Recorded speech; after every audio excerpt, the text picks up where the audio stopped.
up, guys? You know what it is. You are on this YouTube page. You should have been invited to this page, or you have subscribed to this page. If you haven't, please subscribe, please like, please share, please comment, all that good stuff. Let me thank you for doing all of that. We got a crazy topic today, and guess what? I'm AD. Nice to meet you. Glad that you're a part. And this is not kicks and giggles today, all right? So normally when we have this wall behind us, we're doing kicks and giggles. But this is a serious topic, and I really want to tackle it, and I'm trying not to bore you too long. But I want to talk about this African-American male aspect of us being raised in dysfunction. And when I say that, I don't mean it to be in a negative connotation, but I think that a lot of times we're raised in dysfunction and we are accepting dysfunction because this is how we've been raised.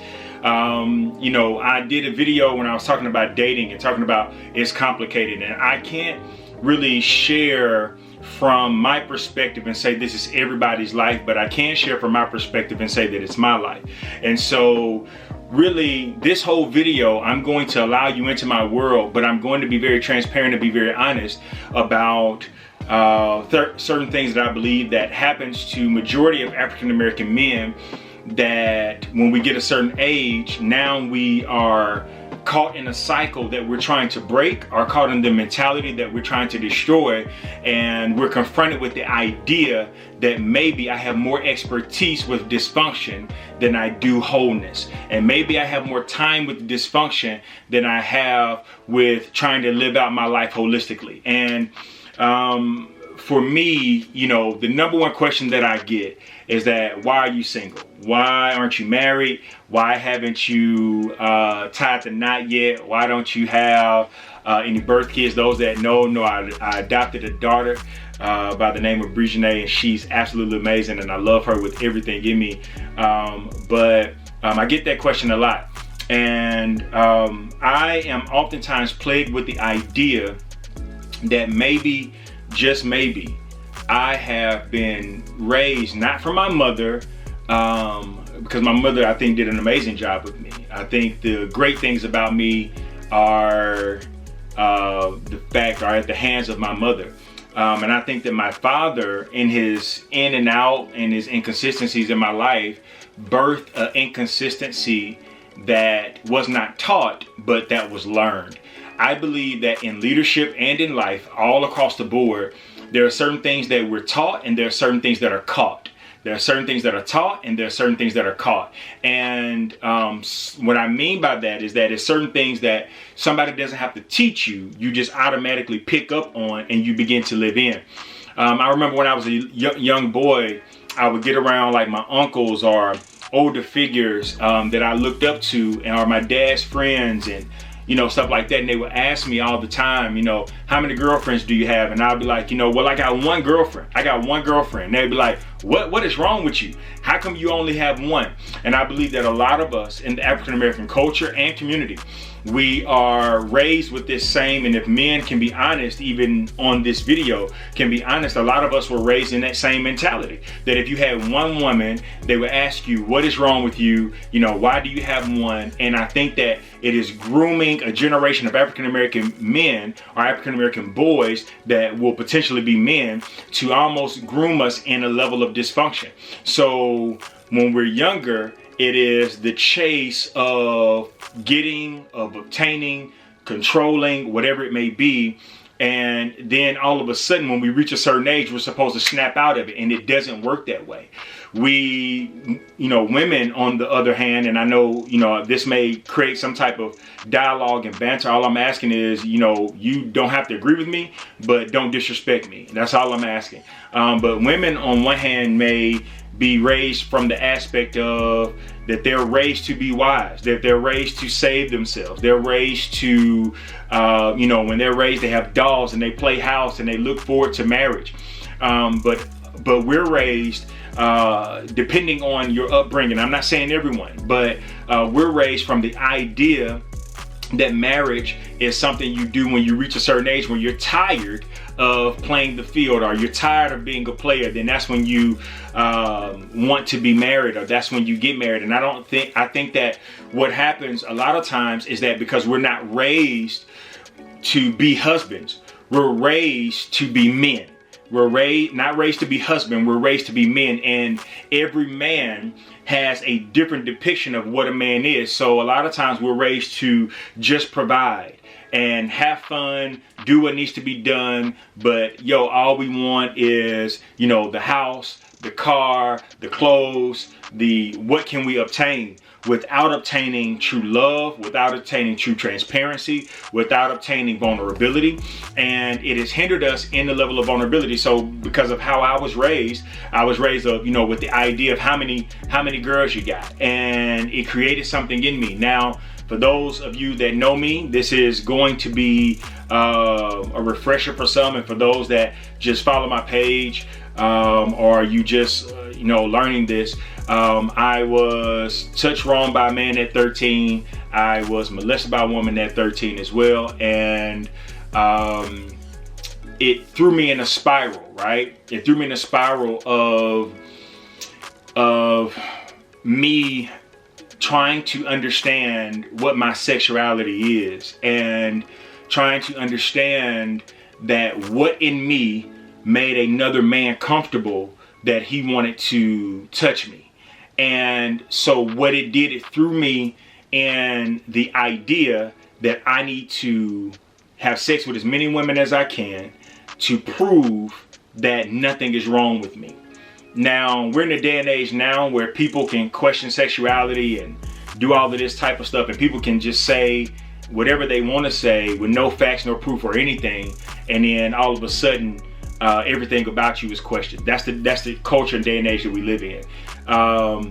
Nothing about me wanted or has been with or engaged with the same sex. Now, that's other people's struggle. That hasn't necessarily been my struggle, and I don't look down upon anybody else because I have acted and operated as, now, for my Christian believers, this may ruffle your feathers a little bit, but just because I have acted as a hoe or acted as a whoremonger does not make me any better than homosexual.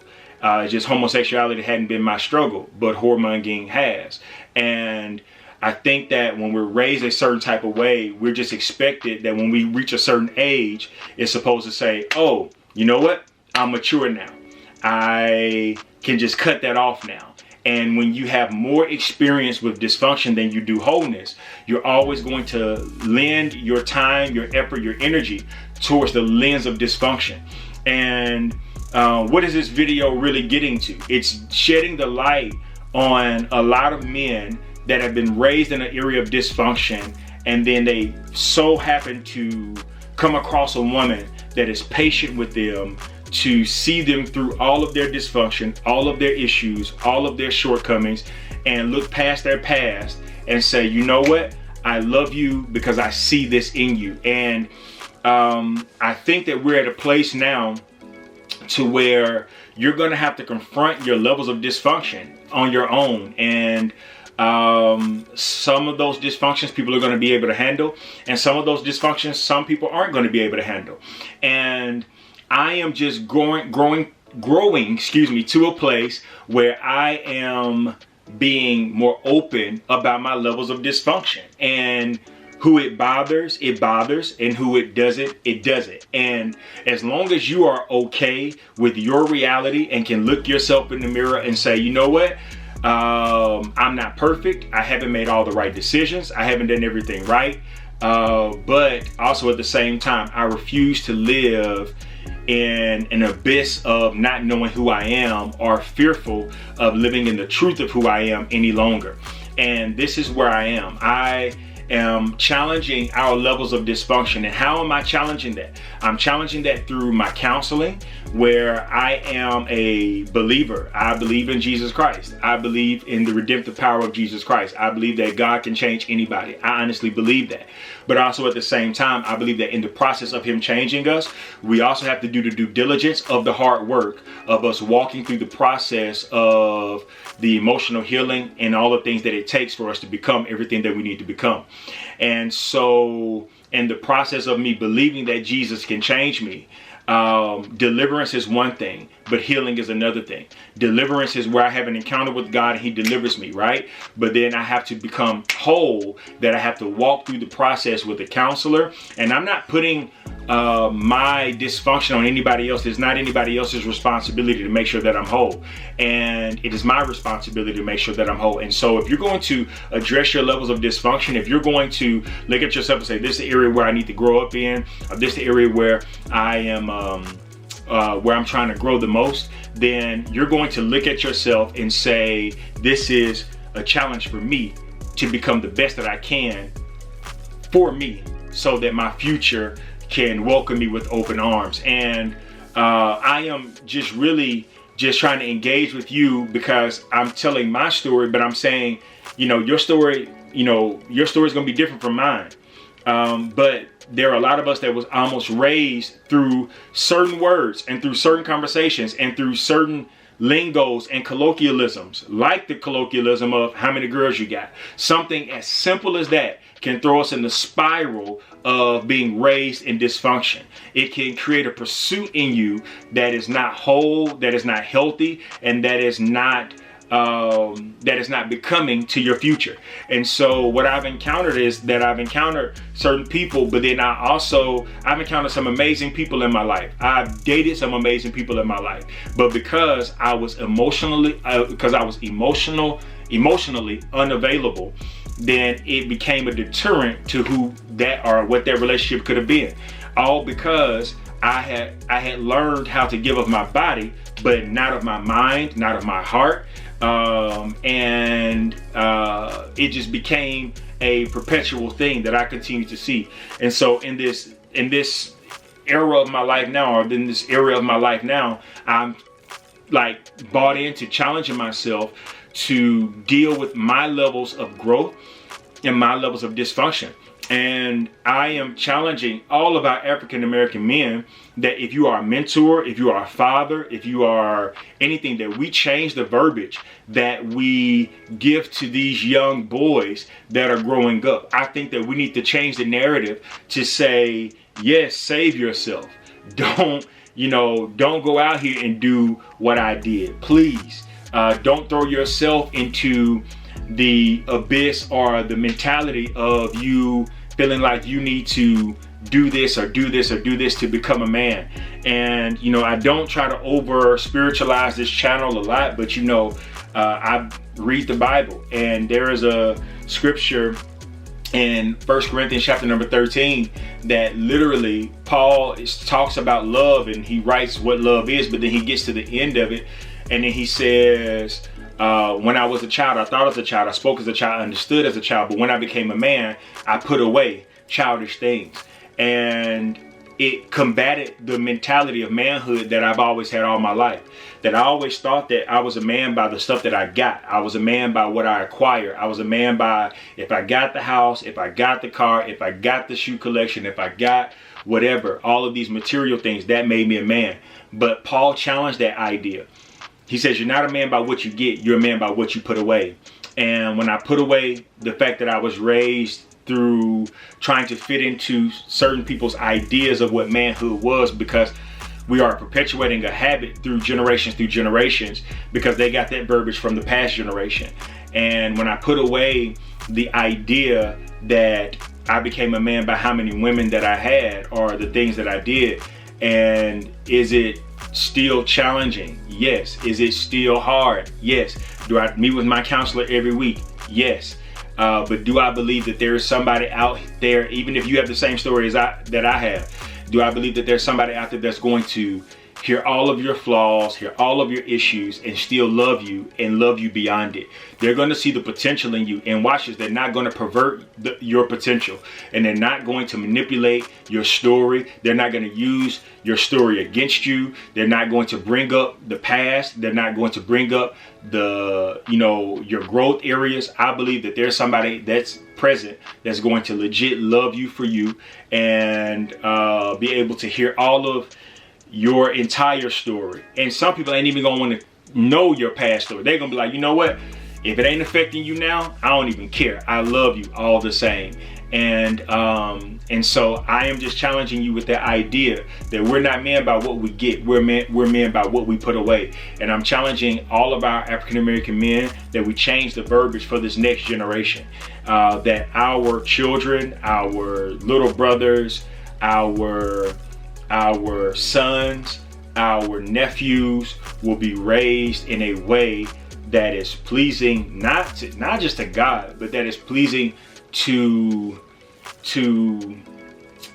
every generation, right? Because every generation should get better. So we don't want the past generation to look at us and be like, you know what, they doing the same thing we did, and laugh at it. No, we want them to be pleased with the growth of our generation. And so I just think it starts with us changing the verbiage and identifying with the fact, yes, we were raised in dysfunction, but here's the challenge. We were raised in it, but we don't have to live in it. All right. We were raised in it, but we don't have to live in it. Sorry, this video is a little long, but I wanted to make sure I got everything out.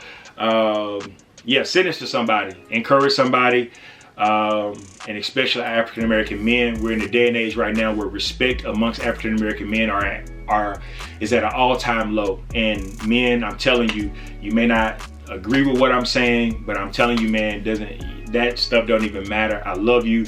You're needed. You're appreciated. You're loved. I don't care when they get mad what they say to you. I don't care if they say you're just gonna be just like your daddy. You're not. You're better. And I'm just sending this out to all our African American men, man. We can break the curse. And just because we were raised in it doesn't mean we have to live in it. And I leave you like I leave all of my videos. All right. Remember, you're doing better than what you think you are, and God is doing more than what you think he is. All right, let's say it again. God is doing more than what you think he is, and you're doing better than what you think you are. All right, we can flip it around and flip it and reverse it, say it any way we want to say it, but just remember, you're doing better than what you think you are, and God's doing more than what you think he is. And I can't wait to see you on the next video, right? Subscribe, share, like, all of that good stuff. All right, I'll talk to you guys soon. Have a good night.